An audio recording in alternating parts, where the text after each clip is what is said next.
Welcome to our channel. జీవన pregnant కాదు అంటూ సాక్ష్యాలతో సహా బయటపెట్టి చెంప పగలు కొట్టిన ఆనంది. అసలు ఆనందికి జీవన ప్రెగ్నెంట్ కాదు అన్న విషయం ఏ విధంగా తెలుసుకుంది, ఏ విధంగా ఇదంతా ఇంట్లో వాళ్ళందరి ముందు బయటపెట్టింది అనే విషయం మనం తెలుసుకోవాలి అంటే ఈ ఎపిసోడ్ని ఫుల్గా చూడాలి. అంటే వీడియోని స్టార్టింగ్ నుంచి ఎండింగ్ వరకు ఎక్కడా కూడా స్కిప్ చేయకుండా చూసేయండి. అప్పుడే మీకు ఎపిసోడ్ అనేది క్లియర్గా అర్థమవుతుంది. అండ్ పాపే మా జీవన జ్యోతి టుడే ఎపిసోడ్ అయితే చాలా ఇంట్రెస్టింగ్గా జరిగిందండి.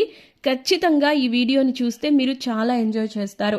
బట్ దానికన్నా ముందు మీరు చేయవలసిందల్లా మన ఛానల్ని సబ్స్క్రైబ్ చేసుకోవాలి.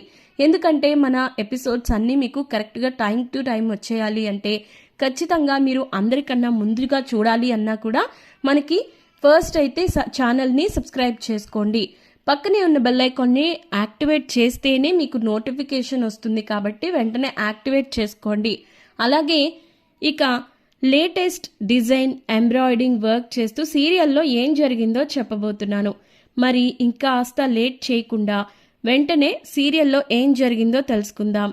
మరి ఇక వీడియోలోకి వెళితే గనక ఇక జీవన అయితే ఆలోచిస్తూ ఉంటుంది ఏం చెయ్యాలి అని. మరోపక్క ఆనంది తనే ఇంకా జ్యోతి సూర్యల అసలైన కూతురు అని, ఆ ఇంటి వారసురాలు అని చెప్పడానికి ఆనంది సూర్య ఇంకా ఆనంది అలాగే ఆదిత్య ఇద్దరు కూడా ఇక పూజారి తాతతో సహా ఇంటికి వస్తారు. ఇంటికి వచ్చేటప్పటికి అప్పుడు జీవన అసలు ఇంకా అదే కరెక్ట్ టైంకి ఇక వస్తుంది. అంతకన్నా ముందొచ్చి ఇక నేను ప్రెగ్నెంట్ నమ్మా, నీకు విషయం చెప్తున్నాను అని చెప్పేసి జ్యోతికి చెప్పుద్ది. ఇక దాంతో ఒక్కసారిగా జ్యోతి అయితే చాలా సంబరపడిపోతుంది. ఏంటి జీవన నువ్వు మాట్లాడేది, నువ్వు ప్రెగ్నెంట్వా, నిజంగా ప్రెగ్నెంట్వా అంటే అవునమ్మా నేను తల్లిని కాబోతున్నాను. ఈ మధురమైన క్షణం గురించి నేను ఎన్నో సంవత్సరాల నుంచి వెయిట్ చేస్తున్నానని నీకు తెలుసు కదా. నిజంగా నాకు ఈరోజు చాలా హ్యాపీగా ఉందమ్మా. అందుకే నేను ఈ విషయాన్ని నీకే ఫస్ట్ చెప్పాలని ఇక్కడికి వచ్చాను అని అంటే, అయ్యో అదేంటమ్మా ఇంట్లో కూడా చెప్పాలి కదా అంటే, ఖచ్చితంగా చెప్తానమ్మా నీకు, కానీ ముందు నీకు ఈ విషయం చెప్తే నీ కళ్ళల్లో ఉండే ఆనందం నేను చూడాలి, అందుకే నేను డైరెక్ట్గా వచ్చాను అని చెప్పేసి అంటది. ఇక ఆ మాటకి సరే అమ్మా నిజంగా చాలా సంతోషమైన వార్త చెప్పావు ఈరోజు, నిజంగా నేను ఇది చాలా హ్యాపీగా అనిపిస్తుంది, నిజంగా నీకు వెంటనే స్వీట్స్ తినిపించాలి, ఏమండి వెళ్ళి అందరికీ స్వీట్స్ పంచిపెట్టండి అని చెప్పేసి అంటది. ఇంకా జ్యోతి సూర్యతో, సూర్య కూడా చాలా హ్యాపీగా ఫీల్ అవుతూ ఉంటాడు. అయితే మొత్తానికి మమ్మల్ని తాతని చేస్తున్నావు అన్నమాట, నిజంగా చాలా సంతోషంగా ఉంది తల్లి, నువ్వు చాలా సుఖంగా ఉండాలని మనస్ఫూర్తిగా కోరుకుంటున్నాను అని చెప్పి సూర్య కూడా ఆశీర్వదిస్తాడు. ఇక అప్పుడు ఇందుమతి కూడా జీవనాన్ని పట్టుకొని చాలా హ్యాపీగా ఫీల్ అవుతూ ఉంటుంది. ఇక అప్పుడు యాక్టింగ్ చేస్తూ ఉంటారు. ఇక అప్పుడు జ్యోతి ఇంకా సూర్య ఆనందంగా ఉండడం చూసిన ఆనంది ఏమో అలా నుంచుని చూస్తూ ఉండిపోతుంది ఏం చేయలేక. ఇక ఆదిత్య ఏమో అంటాడు ఇంకా ఆనందితో, ఏంటిది ఆనంది, మనం ఎంతో సంతోషంగా నీ గురించి చెప్పాలని ఇంటికి వస్తే ఇక్కడేంటి ఇలా జరిగింది అని చెప్పేసి అంటాడు. ఇంకా ఆ మాటకి అవును ఆదిత్య గారు, నాకు ఏం చేయాలో అర్థం కావట్లేదు, అసలు ఏంటి ఇది మన పరిస్థితి అని చెప్పేసి నాకే అర్థం కావట్లేదు అని చెప్పేసి ఇక అలా అనుకుంటా ఉంటుంది ఆనంది. ఇక అప్పుడు జ్యోతి ఆనంది దగ్గరికి వచ్చి, ఏంటమ్మా ఆనంది ఇక్కడే నుంచుండి అలా చూస్తున్నావు, చూసావా జీవన ప్రెగ్నెంట్ అంటంట, నిజంగా ఎంత సంతోషంగా ఉందో చెప్పనా, అసలు మాటలు రావట్లేదు తల్లి, అది ఇది అని చెప్పేసి ఓ ఎక్సైట్ అయిపోతూ ఉంటుంది. ఇక జీవన కూడా ఓ ఆనందంగా ఉన్నట్టు ఉంటుంది. ఇక అప్పుడు ఏం చేయాలో అర్థం కాక ఆనంది మాత్రం అలా సైలెంట్గా ఉండిపోతుంది. పూజారి తాతని కూడా ఆపేస్తుంది, మీరు ఇంక వెళ్ళిపోండి నేను తర్వాత మాట్లాడతాను అంటే సరే అని చెప్పి ఆయన వెళ్ళిపోతాడు. వెళ్ళిపోయిన తర్వాత ఇంకా ఆనంది ఏమో కూర్చొని ఇంకా అందరూ హ్యాపీగా మాట్లాడుకుంటూ ఉంటారు. ఇక స్వీట్స్ పంచుకుంటూ ఉంటారు. ఇక అప్పుడు ఆనంది ఆదిత్య పక్కకెళ్ళి కూర్చుంటారు. ఇక అప్పుడు ఆదిత్య అంటాడు, ఏంటి ఆనంది ఇదంతా అసలు మనం ఎందుకు చెప్పలేకపోయాము అది ఇది అని అంటే, ఏముంది ఆదిత్య గారు, ఇప్పుడు జీవన గురించి మనం చెప్పామనుకోండి, తను ఇన్నాళ్ళు తమ కన్న కూతురు అన్న ఇదిలోనే బతికారు ఆ తల్లిదండ్రి కూడా, ఇప్పుడు జీవన వాళ్ళ వారసురాలు కాదు, వాళ్ళ కూతురు కాదు అని చెప్పి తెలిసిందనుకో, ఇప్పుడు ఏమైపోతారో అర్థం కావట్లేదు. ముఖ్యంగా జీవనని ఖచ్చితంగా శిక్షిస్తారు, ఇప్పుడు అసలే తల్లి కాబోతుంది తను, ఇలాంటి పరిస్థితుల్లో మనం నిజం చెప్పామనుకోండి పరిస్థితులు ఎటువంటి వైపు వెళ్తాయో కూడా మనకు తెలీదు, కాబట్టి ఈ సమయంలో మనం సైలెంట్గా ఉండడమే మంచిది అని అంటే, నువ్వు ఎంతో ఆనందంగా ఎంతో ఆశతో వచ్చావు కదా ఆనంది అని అంటాడు ఆదిత్య. ఏం చేస్తామండి, కొన్నిసార్లు మన చేతుల్లో ఏమీ ఉండదు, అయినా కూడా ఏం చేయలేం కదా! కొన్నిసార్లు అంతే మనం ఏం చేయలేం అని చెప్పేసి అంటది ఇంకా ఆనంది అయితే. ఇక ఆ మాటకి ఆదిత్య చాలా బాధపడతాడు. ఏంటో ఏం అర్థం అవ్వట్లేదు నాకు అసలా అంటే, "ఏం కాదులేండి కొన్ని రోజులు వెయిట్ చేద్దాము. ఇంతకాలం వెయిట్ చేశాం కదా! ఇప్పుడు స్వామీజీ చెప్పినట్టు అమ్మకైతే గండం తొలగిపోయింది. అంతకు మించి మనకు కావాల్సింది ఇంకేంటి? నేను కూతుర్ని అనే విషయం ఈరోజు కాకపోతే రేపు తెలుస్తుంది. ఆ శివయ్య ఆజ్ఞ ఎప్పుడుంటే అప్పుడే మనకి ఈ అదృష్టం దొక్కుతుంది అని చెప్పి అనుకుంటాను" అని చెప్పి అనేసరికి, "నిజంగా నువ్వు చాలా గ్రేట్ ఆనంది. నీలాంటి మంచి మనిషి ఇంకెవరు ఉండరు" అని చెప్పేసి అంటుంటే, "నాదే ముందులేండి అది ఇది" అని చెప్పేసి ఇంక అలా మాట్లాడుకుంటారు. ఇక జీవన ఏమో తన ప్లాన్ వర్కౌట్ అయిందని మనసులోనే అనుకుంటా ఉంటుంది. ఎస్, నేను అనుకున్నట్లుగా ఆనంది తనే ఈ ఇంటి కూతురు అని, ఈ ఇంటి వారసురాలు అని అస్సలు ఎక్కడా చెప్పలేదు, చెప్పకూడదు కూడా, ఎప్పటికీ చెప్పనివ్వను కూడా అని మనసులో అనుకుంటుంది. ఇక జ్యోతి సూర్య ఏమో, "సరేనమ్మా, నువ్వు ఈ విషయాన్ని మీ ఇంట్లో కదా చెప్పాలి, పద ఇప్పుడే బయలుదేరదాము, ఈ సంతోషకరమైన వార్తని ఇప్పుడే వియ్యపురాలకు కూడా చెప్దాము, ముందు అసలు నువ్వు అక్కడ చెప్పాలి తల్లి ఈ మాట" అంటే, "సరే అమ్మా ఇప్పుడే వెళ్తానంటే మేము కూడా వస్తాం" అంటారు. ఇక ఎలాగో వాళ్ళు కూడా సూర్య జ్యోతి కూడా వెళ్ళిపోతున్నారని చెప్పేసి ఆనంది ఇంకా ఆదిత్యలు కూడా, "మేము కూడా వెళ్తాము అక్కడికే కదా" అని చెప్పేసి అంటారు. ఇక అప్పుడు మొత్తం అందరూ బయలుదేరతారు. బయలుదేరేటప్పటికి ఇంక అప్పుడు జీవన ఇంట్లోకి రావడాన్ని చూసిన సునంద ఏమో, "ఇదేంటి అమ్మా నాన్నల్ని వెంట పెట్టుకుని వచ్చావు, ఏమైంది" అని చెప్పేసి సునంద అంటది. అంటే, "అది కాదు వదిన గారు, మీకు విషయం చెప్పాలి" అని చెప్పేసి సూర్య జ్యోతి అంటారు. అంటే, "నాకు విషయం చెప్పడానికి మీరందరూ రావడం ఎందుకు" అని చెప్పి కొంచెం ఇరిటేషన్తో మాట్లాడుతుంది. ఎందుకంటే కొంచెం ఈ ఆఫీస్ విషయాల్లో అంతా కూడా గ్యాంబ్లింగ్ చేసింది కదా జీవన, ఇంకా అది కోపంలో ఉంచుకొని ఇంకా అలా మాట్లాడుతూ ఉంటుంది. మాట్లాడుతూ ఉండేసరికి, "ఏంటది" అని అంటే, "మీ ఇంటి వారసుడిని త్వరలోనే మీ కోడలు మీ చేతిలో పెట్టబోతుంది, ఇక జీవన ప్రెగ్నెంట్" అని చెప్పి అనేసరికి ఒక్కసారిగా అందరూ చాలా షాక్ అయిపోయి హ్యాపీగా ఫీల్ అవుతూ ఉంటారు. "ఏం మాట్లాడుతున్నారు వదిన" అని చెప్పి సునంద చాలా హ్యాపీగా ఫీల్ అవుతుంది. ఇక అప్పుడు చైతు ఏం అర్థం కానట్టు చూస్తూ ఉంటాడు. కానీ ఏం మాట్లాడు, సైలెంట్గా ఉంటాడు. జీవన ఏమో దగ్గరికి వచ్చి, "అవునత్తయ్య, మీ మనవడు ఇప్పుడు నా కడుపులో ఉన్నాడు" అని చెప్పేసి అనగానే ఇంకా సునంద చాలా హ్యాపీగా ఫీల్ అవుతూ ఉంటుంది. "నిజంగానమ్మా జీవన, నువ్వు ఈ ఇంటి వారసుని ఇప్పుడు కడుపులో మోస్తున్నావా? నువ్వు త్వరలోనే ఈ ఇంటికి ఒక వారసుని ఇవ్వబోతున్నావా తల్లి" అని చెప్పేసి ముద్దు పెట్టుకొని నెత్తి మీద ఇంకా అలా దగ్గరికి తీసుకుంటుంది. ఇక దాంతో ఆనంది ఆదిత్య కూడా చాలా హ్యాపీగా ఫీల్ అవుతూ ఉంటారు. ఎంతైనా ఆ ఇంటి వారసుని ఇప్పుడు అంటే ఇంకా ప్రెగ్నెంట్ అయింది కదా, ఇంతకాలం చాలా వెయిట్ చేసింది అని చెప్పి అన్నట్టు సంతోషంగా ఉంటుంది. ఇక అప్పుడు జ్యోతి సూర్యలు కూడా, "అవును, మీకు స్వీట్స్ తెప్పించాము తీసుకోండి" అని చెప్పి ఇంట్లో వాళ్ళందరికీ కూడా స్వీట్స్ పంచిపిస్తారు. ఇక అప్పుడు స్వీట్స్ పంచిన తర్వాత ఇంక చాలా హ్యాపీగా ఫీల్ అవుతూ ఉంటే, ఇక అప్పుడు ఇందుమతి వెళ్ళిపోతారు. జ్యోతి సూర్య ఇందుమతి వీళ్ళందరూ వెళ్ళిపోతారు. వెళ్ళిపోయిన తర్వాత సాయంత్రం అయింది. ఇక చైతన్య ఏమో కొంచెం కన్ఫ్యూజన్గానే జీవనతో మాట్లాడాలని ప్రయత్నిస్తూ ఉంటాడు, కానీ జీవన మాత్రం ఎస్కేప్ అవుతూ ఉంటుంది. ఎందుకంటే ఇప్పుడు తనతో మాట్లాడితే అసలు నిజం బయటపడిపోద్ది కదా, అందుకని చెప్పేసి ఇంకా అలా కొంచెం యాక్టింగ్ చేస్తూ అటు ఇటు తిరుగుతున్నట్టు ఇంకా ఓవరాక్షన్ చేస్తూ ఉంటుంది. ఇక సాయంత్రం నైట్ అయిపోద్ది. నైట్ అయిపోయేసరికి ఇక జీవన ఏమో లాన్లో నుంచొని ఫోన్ మాట్లాడుతుంది. ఇందుమతికి ఫోన్ చేసిద్ది. ఇందుమతి ఏమో ఫోన్ ఎత్తిన తర్వాత, "చెప్పు జీవన, ఏంటి, ఏమైంది, ఏదన్నా సమస్య" అంటే, "ఏం లేదు పెద్దమ్మ, మనం అనుకున్నట్లుగానే మన ప్లాన్ సూపర్ డూపర్ హిట్ అయింది. నిజంగా మనం ఇంత బాగా సక్సెస్ అవుతామని అస్సలు ఎక్స్పెక్ట్ చేయలేదు. ఆ ఆనంది ఎప్పుడైతే పెద్ద గురువు గారిని కలవడానికి వెళ్ళిందని నువ్వు చెప్పావో అప్పుడు నాకు చాలా టెన్షన్ వచ్చేసింది. ఎక్కడ తన ఇంట్లో బయట నిజం పెట్టేసిద్దేమోనని" అని చెప్పేసి అంటది. ఇక అప్పుడు మరో పక్క ఇంకా జీవనకి పాలు ఇవ్వమని చెప్పి సునంద చెప్పుద్ది. "కుంకుమ పువ్వు వేసి ఇప్పటి నుంచే రోజు నైట్ టైము తనకి పాలివ్వు ఆనంది" అని చెప్పేసి అంటది. "సరే అత్తయ్య" అని చెప్పి ఇంకా ఆనంది ఏం చేస్తుందంటే పాలలో కుంకుమ పువ్వు వేసుకొని తీసుకెళ్ళి ఇవ్వడానికి వెళ్తుంటే, ఇంక అప్పుడు పెద్దమ్మ నిజంగా మన ప్లాన్ సూపర్ అన్నప్పుడు ఇంకా ఆగిపోద్ది గుమ్మంలోనే, లోపలికి రాకుండా. ఇక ఆగిపోయి ఇంక వింటది, పెద్దమ్మ నిజంగా మనం ఈరోజు ఇంత బాగా సక్సెస్ అవుతామని, నేను ఇంత బాగా యాక్టింగ్ చేస్తానని అస్సలు అనుకోలేదు తెలుసా. నిజంగా చాలా భయమేసింది. ఆనంది పెద్ద గురువు గారిని కలవడానికి వెళ్ళినప్పుడు. అప్పుడు కానీ మనం ఒకవేళ నేను ప్రెగ్నెంట్ అని అబద్ధం చెప్పకపోయిండుంటే ఖచ్చితంగా జ్యోతి అండ్ సూర్యల దగ్గర ఆనంది తనే వాళ్ళ కూతురని, ఆ ఇంటికి తనే వారసురాలని నిజం చెప్పేసి ఉండేది. అదే గనక జరుగుంటే ఇంకా మన కొంపలు అంటుకుని ఉండేవి. ఈ పాటికి నువ్వు నేను రోడ్డు మీద నుంచునే వాళ్ళం అని చెప్పేసి మాట్లాడుతూ ఉంటుంది. ఇక ఆ మాటలన్నీ విన్న ఆనంది ఒక్కసారిగా షాక్ అయిపోతుంది. అంటే జీవన చెప్పిందంతా అబద్ధమా? నేను జీవన చెప్పినప్పుడు ఎంతో సంతోషపడ్డాను, ఈ ఇంటికి ఒక వారసుడిని తీసుకొస్తుందని. ఇప్పుడు ఇటు అత్తింటి వాళ్ళని అటు పుట్టింటి వాళ్ళని అందరినీ మోసం చేసిందనమాట. ఇదంతా జీవన స్వార్థం కోసమే చేసిందనే విషయం క్లియర్గా అర్థమవుతుంది. ఇంకా ఎందుకు ఇలా తను నాటకాలు ఆడుతుంది, ఎందుకు ఇంత డ్రామాలు ఆడుతుంది అని చెప్పేసి బాధపడుతుంది ఆనంది అయితే. ఇక అప్పుడు ఎప్పటికీ కూడా ఆనందిని నేను జ్యోతి సూర్యలకి ఇంకా కూతురుగా రానివ్వను. అదే పరిస్థితి వస్తే దాన్ని చంపేస్తాను తప్ప అసలు ఇంకా ఆ పరిస్థితికి మాత్రం రానివ్వను. ఇప్పటికైతే నేను ప్రెగ్నెంట్ అని నాటకం ఆడాను కాబట్టి వాళ్ళు ఆగారు.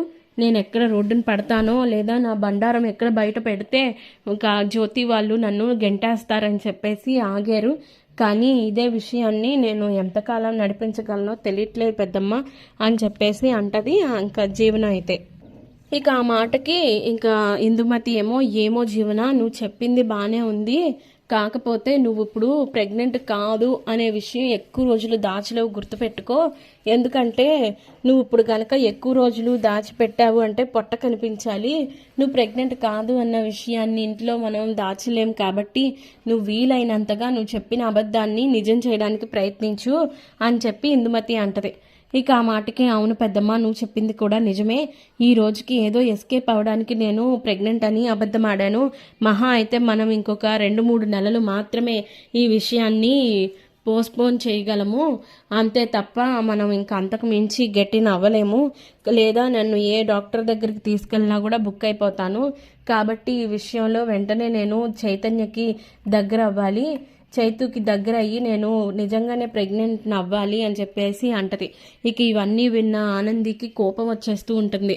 అసలు ఈ జీవనకి బుద్ధి జ్ఞానం ఏమీ లేదు, నా జీవితంతో ఆడుకున్నది సరిపోక ఇంకా నాటకాలు ఆడుతుంది, ఇప్పుడు అందరి ఎమోషన్స్తోనూ ఆడుకుంటుంది అనమాట. దీన్ని అంత ఈజీగా వదిలిపెట్టకూడదు, అస్సలు వదిలిపెట్టను నేను. ఇంత దారుణంగా అబద్ధాలు ఆడిన తినని నేను అలా ఎలా వదిలేస్తాను అనుకుంటుంది అని చెప్పేసి ఇంకా ఆనంది అయితే తనలో తానే అనుకుంటుంది. ఇంకా పాలు ఇవ్వదు, ఏమేమి వెళ్ళిపోయిన తర్వాత ఇంకా మార్నింగ్ అయిన తర్వాత ఇక చైతన్య పొద్దున్నే జీవన నిద్ర లేవకముందే అలా కూర్చొని చూస్తూ ఉంటాడు. ఇక అలా చూస్తూ ఉండేసరికి ఇంక అప్పుడు నిద్ర లేచిద్ది జీవన నిద్ర లేసేటప్పటికి చైతన్య అడుగుతాడు, నువ్వు ప్రెగ్నెంటా అని. అడిగేసరికి జీవన ఒక్కసారిగా షాక్ అయిపోద్ది. ఏంటండి అలా అడుగుతున్నారు, నిన్న చెప్పాను కదా నేను ప్రెగ్నెంట్ అని చెప్పేసి అంటది. నాకు తెలియకుండా నువ్వు ప్రెగ్నెంట్ ఎలా అవుతావు? అసలు ఏంటి నువ్వు, ఇదంతా నిజమేనా? నాటకాలు ఆడుతున్నావా? మళ్ళీ కొత్త డ్రామా ఎందుకు మొదలుపెట్టావు అని చెప్పి అనేసరికి, ఏంటండి మీరు అసలు ఏం మాట్లాడుతున్నారో మీకేమైనా అర్థమవుతుందా? ఆ రోజున మన ఇద్దరం ఒకటయ్యాం కదా అని చెప్పి అనేసరికి, ఏ రోజున అంటే ఆ రోజు మీరు కొంచెం మత్తులో ఉన్నారులేండి అని చెప్పేసి ఇంక జీవన అయితే కొంచెం కవర్ చేసేసి వెళ్ళిపోద్ది పక్కకి. వామ్మో, ఇప్పటికైతే ఎస్కేప్ అయ్యాను కానీ చైతు దగ్గర అసలు నిజం దాయలేను. ఎలా అయినా సరే తినికి మత్తు మంది ఇచ్చైనా సరే నేను తినికి దగ్గర అయ్యి నేను ఎలా అయినా సరే ప్రెగ్నెంట్ అవ్వాలి. అయ్యో, ఎలా అయినా సరే ఇదంతా తొందరగా మేనేజ్ చేయాలి. ఏంటో ఒక్క అబద్ధాన్ని దాటించడానికి ఇన్ని అబద్ధాల మీద అబద్ధాలు ఆడాల్సి వస్తుంది అని చెప్పేసి జీవన అయితే టెన్షన్ పడిపోతూ ఉంటుంది. ఇక బయటికి వెళ్ళిన తర్వాత ఇక ఇంట్లో వాళ్ళందరి ముందు మరి ఏదో ఒకటి చేయాలి కదా యాక్టింగ్ అని చెప్పేసి వామిటింగ్ చేసుకున్నట్టు యాక్ట్ చేసిద్ది. దాంతో ఇంక ఇంట్లో వాళ్ళందరూ పెంపర్ చేస్తూ ఉంటారు జీవనని. అయ్యో అమ్మ, నువ్వు అసలు ఎక్కడికి వెళ్ళొద్దు, రెస్ట్ తీసుకో, నువ్వు ఆఫీస్కి వెళ్ళొద్దు, ఏం వెళ్ళొద్దు, ఇక్కడ నుంచి ఆదిత్య ఆ చైతన్య చూసుకుంటారులే, నువ్వు ఇంకా కంప్లీట్ రెస్ట్లో ఉండాలి అని చెప్పేసి ఇంక సునంద అంటది. ఇక ఆ మాటకి ఆనంది కావాలని, అయ్యో ఏంటి అత్తయ్య, కేవలం మీరు రెస్ట్ తీసుకోమని అంటున్నారు, ఇప్పుడే కదా వామిటింగ్ చేసుకుంది, పాపం తనకి ఎంత నాజియాగా ఉండి ఉంటుందో, మనం వెంటనే డాక్టర్ని పిలిపిద్దాం, ఎలాగో తను మాత్రమే ప్రెగ్నెంట్ అని చెప్పింది, అదేదో డాక్టర్ కూడా చెప్తే అలాగే మెడిసిన్ కూడా రాసిస్తారు కదా, బేబీ ఎదుగుదలకి ఇంకా బిడ్డ బలానికి అన్నిటికీ కూడా మెడిసిన్స్ రాసిస్తే మనం చక్కగా వాడచ్చు, అలాగే జీవన కూడా చాలా నీరసంగా అనిపిస్తుంది పాపం అని చెప్పేసి ఇంకా కావాలని అంటది. అనేసరికి కరెక్ట్గా చెప్పావమ్మా, నువ్వు చాలా బాగా చెప్పావు అని చెప్పి శశికాంత్ కూడా అంటాడు. అవును, ఇంకా వెంటనే నేను డాక్టర్ని పిలిపిస్తాను అని చెప్పేసి ఇంకా సునంద అయితే వాళ్ళ ఫ్యామిలీ డాక్టర్ ఉంటుంది కదా, ఆవిడకి ఫోన్ చేసి రమ్మంటది. సరే అండి ఇప్పుడే వస్తున్నాను అని చెప్పి అనేసరికి ఇంక జీవనకు ఒక్కసారిగా గుండెలో రాయిపడిపోద్ది. అయ్యో ఏంట్రా బాబు ఇది నా పరిస్థితి, అసలు ఒకదాని మీద ఒకటి రోకలి పోటు అన్నట్టు ఇలా అయిపోతుంది, నాకు అసలు ఏం చేయాలో అర్థం కావట్లేదు అని చెప్పేసి ఇంకా తనలో తానే ఇంకా చాలా గింజుకుపోతుంది. ఇక అప్పుడు చైతన్య కూడా అంటాడు, ఇప్పుడు నీ బండారం ఏంటో బయటపడుతుందిలే, వెయిట్ చేయి అని చెప్పి అనేసరికి ఇంకా జీవనకి ఏం చేయాలో అర్థం కాదు. వామ్మో ఇప్పుడు ఈ గండం నుంచి నేను ఎలా గట్టెక్కాలి అని చెప్పేసి అనుకుంటుంది. ఇంకా అనుకునేసరికి ఇంకప్పుడు జీవన ఏమో ఇలా వెయిట్ చేస్తూ ఉంటే ఇంకా ఆలోపు డాక్టర్ వస్తుంది. డాక్టర్ వచ్చి ఇంకా సునందని పలకరించి ఎలా ఉన్నారు ఏంటి అని అంటే, బాగున్నాము, ఇదిగో తనే మా కోడలు, తనకి నువ్వు టెస్ట్ చేయాలి, టెస్ట్ చేసి తను ప్రెగ్నెంట్ అయింది నిన్ననే, సో మెడిసిన్స్ రాసి ఇవ్వాలి, తనకి మంచి స్ట్రాంగ్గా ఉండేలాగా బలంగా ఉండేలా మందులు ఇవ్వు, అలాగే బేబీ గ్రోత్కి కూడా బాగా ఉండేలాగా ఇవ్వు అని చెప్పేసి అంటది. ఖచ్చితంగా ముందైతే తనని టెస్ట్ చేస్తాను. ఇక ఆ మాటకి జీవనకి ఏం చేయాలో అర్థం కాదు, కానీ సునంద అలాగే ఆనంది ఉండడంతో ఏం మాట్లాడలేక ఇంకా అలా ఉండిపోద్ది. ఇక అలా లోపలికి వెళ్ళి టెస్ట్ చేస్తుంది. టెస్ట్ చేసేసరికి ఇంకా అదేంటి అని చెప్పి మళ్ళీ రెండోసారి కూడా టెస్ట్ చేస్తుంది. టెస్ట్ చేసేసరికి ఇదేంటి నా లెక్క ఏమన్నా క్యాలిక్యులేషన్ ఏమైనా తప్పు అవుతుందా అని చెప్పి తనలో తానే ఆలోచించుకుంటూ ఉంటే సునంద అడుగుతుంది. సునంద అడిగితే ఏంటి అలా ఉన్నావు, ఏమైంది సుధా అని చెప్పి అడిగితే, అది ఏం లేదు సునంద, నేను ఏమైనా రాంగ్గా క్యాలిక్యులేట్ చేస్తున్నానా ఏంటి అనేది నాకు అర్థం కావట్లేదు అంటే, ఇంతకీ సమస్య ఏంటి అని చెప్పి ఆనంది అడుగుద్ది. అడిగేసరికి ఏం లేదు, ఈ అమ్మాయి ప్రెగ్నెంట్ కాదు అని చెప్పిద్ది. దాంతో ఇంకొకసారిగా ఇంట్లో వాళ్ళు షాక్ అవుతారు. ఏం మాట్లాడుతున్నావు, తను నిన్న ప్రెగ్నెంట్ అని చెప్పింది, ఇంట్లో వాళ్ళు కూడా చాలా హ్యాపీగా ఫీల్ అయ్యాం, మేమే హాస్పిటల్కి చెకప్కి తీసుకెళ్దాం అనుకున్నాం, కానీ ఎలాగో నువ్వు వస్తావని చెప్పి మేము ఆగిపోయాం అని చెప్పి అంటే, లేదు ఎక్కడో ఏదో పొరపాటు జరిగింది, తను ప్రెగ్నెంట్ కాదు, తన నెగిటివ్ వస్తుంది రిజల్ట్ అని చెప్పి అనేసరికి ఇంకా జీవనకు ఒక్కసారిగా టెన్షన్ వచ్చేస్తుంది. దాంతో ఇంకప్పుడు ఆనందికి విపరీతమైన కోపం వచ్చేస్తుంది. ఏంటి జీవన, నిన్ననేగా ప్రెగ్నెంట్ అని చెప్పావు, ఇవాళ నార్మల్ అయిపోయావేంటి, మాట్లాడు ఏదో ఒకటి అని చెప్పి అంటది. ఇంకప్పుడు ఏం మాట్లాడలేక మౌనంగా ఉంటే, నేను చెప్పనా నువ్వు ప్రెగ్నెంట్వి అని ఎందుకు చెప్పావో నేను చెప్పనా, నేను జ్యోతి సూర్యమ్మల కూతుర్ని కాబట్టి, వాళ్ళ ఇంటికి నేను వారసురాలిని కాబట్టి ఈ విషయం నీకు ఎక్కడ తెలిసిపోయింది, అందుకే ఈ విషయం నేను ఎక్కడ ఇంట్లో వాళ్ళందరి ముందు అత్తయ్య వాళ్ళ ముందు బయట పెడతానోనని నువ్వు ఈ విషయం బయటకు రానివ్వకుండా నువ్వు ప్రెగ్నెంట్ అని చెప్పావు. ఛీ, నువ్వు అసలు మనిషివే కాదు, మనుషుల ఎమోషన్స్తో ఆడుకుంటావా, నువ్వు ప్రెగ్నెంట్వి అని అనగానే నేను ఎంత సంతోషపడ్డానో తెలుసా, ఆదిత్య గారు కూడా ఎంతో సంబరపడ్డారు, ఇంటికి ఒక చిన్న పిల్లో వస్తుందని ఎంతో సంతోషపడ్డారు, కానీ ఇప్పుడు నువ్వు ఇంత అన్యాయంగా నన్ను ఆ ఇంటికి కూతుర్ని కాదు అని ఆపించడానికి, చెప్పకుండా ఆపేలా చేయడానికి ఇంత పెద్ద అబద్ధం ఆడతావా అని చెప్పి చెంప మీద లాగిపెట్టి కొడుతుంది ఇంకా ఆనంది అయితే జీవనని. దాంతో ఇంకా జీవన ఏం మాట్లాడకుండా అలా మౌనంగా ఉండిపోతుంది. ఇక అప్పుడు అసలు ఏం చేయాలో అర్థం కాక ఇంకా అలా ఉండిద్ది.